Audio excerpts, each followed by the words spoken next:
আইসিইউতে করুণ অবস্থা খালেদা জিয়ার। দাদির জন্য লাইভে এসে কেঁদে কেঁদে একই বললেন জাইমা রহমান। ঢাকার এভারকেয়ার হাসপাতালে সকাল থেকেই অস্বাভাবিক নীরবতা, প্রতিটি করিডোরে টান টান উত্তেজনা। সাবেক প্রধানমন্ত্রী ও বিএনপি চেয়ারপারসন বেগম খালেদা জিয়া গত রাত থেকে নিবিড় পরিচর্যা কেন্দ্রে রাখা হয়েছে।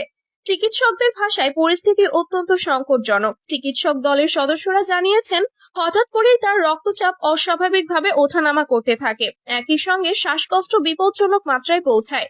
রাত 2টার দিকে দ্রুত তাকে আইসিইউতে স্থানান্তর করা হয়। ডাক্তাররা বলছেন বয়সজনিত জটিলতা, দীর্ঘদিনের লিভার সমস্যার পাশাপাশি সাম্প্রতিক হৃদযন্ত্রের অনিয়মিত ওঠানামা তার অবস্থাকে আরো জটিল করেছে।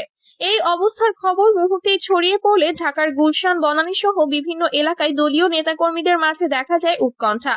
হাসপাতালে ভিড় না করার অনুরোধ থাকলেও অনেকেই বাইরে দাঁড়িয়ে দোয়া পাঠ করতে দেখা যায়। পরিবারের সদস্যরাও রাতভর হাসপাতালে অবস্থান করেন, কিন্তু আজ দুপুরে পরিস্থিতি আরো আবেগঘন হয়ে ওঠে যখন লন্ডনে অবস্থান করা খালেদা জিয়ার নাতনি